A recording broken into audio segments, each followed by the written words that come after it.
about to hear is by way of research done by many who have had to surmount the numerous obstacles put in their path, possibly put in place to inhibit our way of thinking and to stop us deciding for ourselves how we wish to live. Above all, keep your mind open.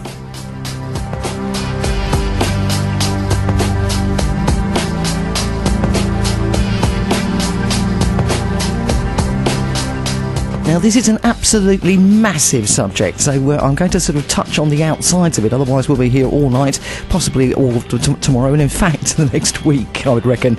Tonight, we are talking about the assassination of John F. Kennedy, and it was one of the world's most shocking moments. The US government said Lee Harvey Oswald shot and killed the president on November the 22nd, and that's 1963, in Dallas, Texas. However, Oswald himself was shot and killed 2 days later before a trial could take place. Since then, there have been a number of wild conspiracy theories over the president's death, from the CIA doing it to little green men, the Illuminati to the Mafia and the KGB. Added to which, since the death of John F. Kennedy, there have also been a number of theories that witnesses to the shooting died suspiciously. 103 of them, to be precise.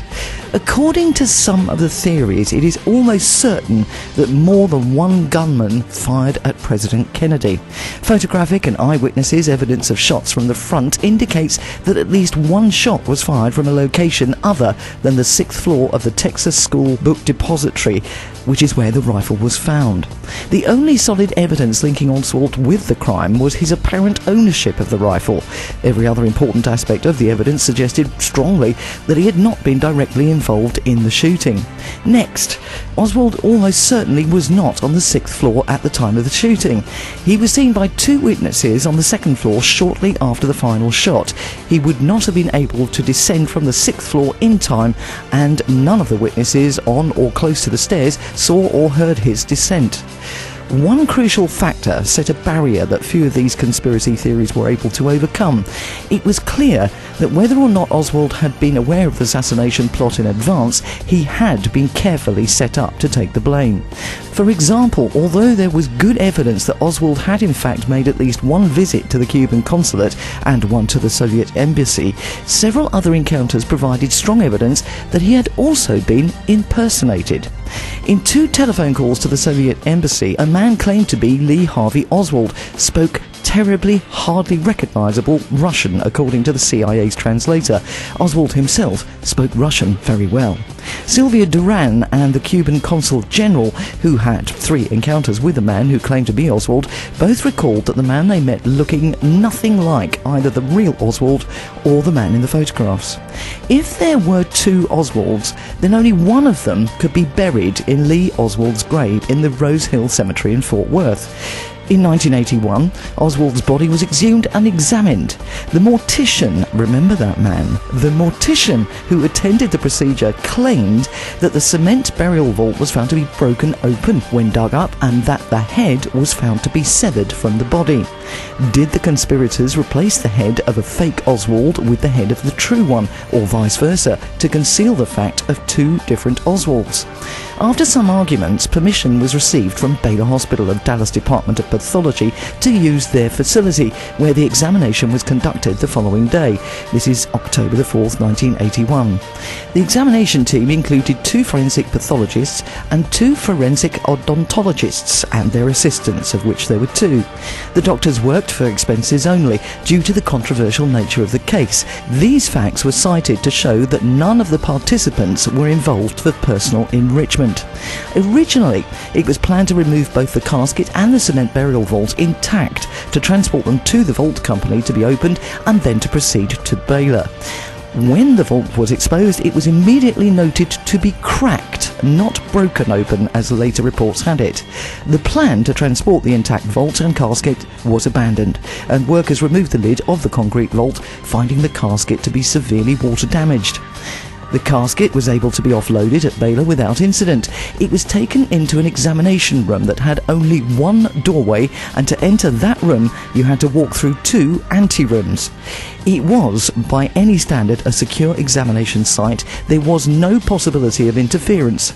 The autopsy team was directed to take only close-up documentary photographs as necessary to complete and verify their identification of the body. Even still, a family friend videotaped the entire proceeding. That tape has never surfaced. The only persons present during the proceedings were the 4 members of the examination team, assisted by 1 pathology technician and 1 dental radiology technician. The head of the Baylor pathology department and his chief associate helped with the Baylor equipment, and a court reporter recorded the proceedings. Also present were attorneys for Eddowes, Marine reporter Robert Oswald and Rosehill Cemetery, and the aforementioned family friend taping the proceeding.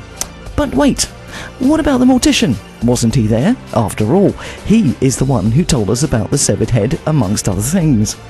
The doctor's report devotes an entire sentence to this man.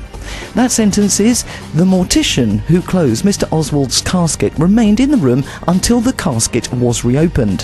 He left the room. This means that he was not present during the medical or dental examinations and would not have seen a severed head or anything else for that matter. The report from the doctors confirmed that there was no evidence of mutilation and also that everything was in normal continuity. They also stated that it was in fact they who made the cut to partially sever the head in order to be able to identify the body via dental records, as the body was in too bad a state to move. The team continued with its dental examination using Lee Harvey Oswald's marine dental records and satisfied themselves. The report goes into great detail about the teeth and their comparison to the 1956 dental records that the body in the coffin was indeed that of Lee Harvey Oswald. This still doesn't answer who shot Kennedy or whether Lee Harvey Oswald did or didn't have involvement, but what makes this even more interesting is that if he didn't do it, there are at least 9 other possibilities left of the top 10 conspiracy theories on this subject, and that is only the beginning. No matter the perspective one adopts, it's always good to remember the ancient saying, "Not is all as it seems to be."